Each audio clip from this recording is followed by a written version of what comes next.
Diego. Today I'm going to be talking about paying college athletes. So any job you have, whether it be sitting in the office making phone calls or out in the coal mines, it requires a certain amount of skill and has a certain amount of risk. This is why pro athletes are some of the highest paid in the world.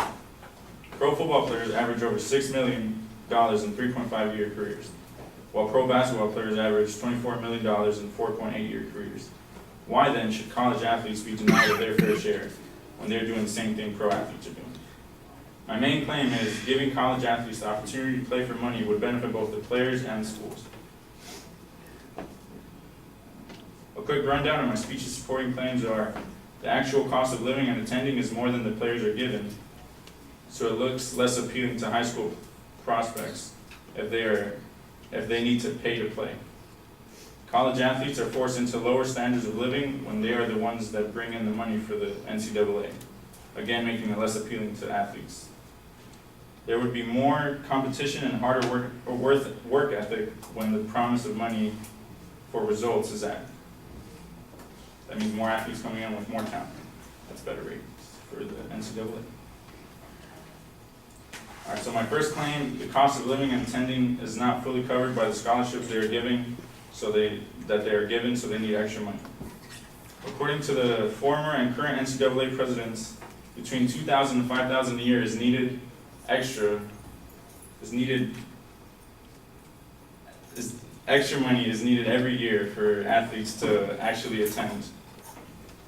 This may not sound like a whole lot, but they are not given the time for a job like other students have when they're only students and then they can work 20 hours a week. Well, college athletes don't have that kind of time. They're given a strict schedule that the coaches are in charge of. They have mandatory study halls and film study, practice 5 to 6 times a week.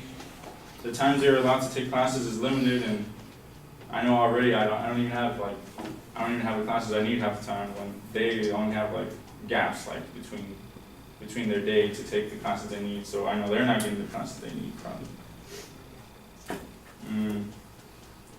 This makes it evident that they are athletes first because their schedules revolves around their sport. While others have part-time jobs and time to really enjoy their campus, athletes are really limited to the experience they can get from their college. Athletes that come from less fortunate backgrounds will have a much harder time paying that money. So, my second claim is athletes are forced into lower standards of living while they are the ones that bring in the money. College athletes see their coaches earning thousands of dollars and the NCAA also making millions off their hard work. The top 10 coaches in college football made millions in 2013 according to USA Today's report. Nick Saban of Alabama made $5.5 million, and the last coach on that list, Charlie Strong of Louisville, made $3.4 million. So in March Madness alone, March Madness is it's a tournament where all the basketball teams play, and top 32 get in. And off that, the NCAA made $6 billion last year in just 1 year. You can find this all on the NCAA's website itself. They tell you how much they make themselves, and they don't even pay their athletes. They can definitely afford to pay their athletes at least the actual cost of living and attending to make it more appealing to athletes. This would also get rid of the mentality that most athletes have when deciding on playing college sports, which is pay to play. The athletes that come from low-income families and are looking to support their families through sports, let alone ask extra money for schooling. Other students are working part-time to pay for their expenses while athletes are working hard on the field or court, so a little extra money would go a long way to them. My third claim, the promise of payment for their work would attract more players, meaning more talent and competition to the NCAA. As a capitalist nation, we live in a country where we are rewarded for our results and input. This means promising athletes a share of the money they bring in would give them extra motivation and hunger to be better. More talent means better ratings for sports. Players might think that risk outweighs the reward if they are not paid. Kevin Ware, for example, he was a top prospect in the NBA. I believe he was his senior year, and he broke his leg in half on live TV, and he went from being a top prospect to iffy about him because coming back from an injury that bad it's hard. So why not just focus on education if there's no money guaranteed with sports? These might be the thoughts that go through an athlete's head when making a decision on whether they should risk playing sports or not. The risk is only higher in football. The only problem there might be is that half of all sports programs do not make more than they put in. Only 24 out of 128 Division I football teams make more than they spend. But the money can come from the NCAA and the money they make off of sponsorships. Also, just promising, just letting the athletes know, if you guys make money for our program, then you have the time to get paid, or the promise of getting paid at least. That's going to make it more competitive, even if they don't get paid right away. In conclusion,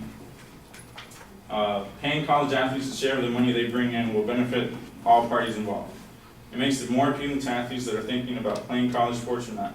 It makes it easier for people who come from low-income families to be able to play at all, and it's just the only thing they could do in the end, because at any moment the players can come together and agree not to play until they are paid their fair share, and the NCAA would have to listen, or the whole system would crumble. Thank you.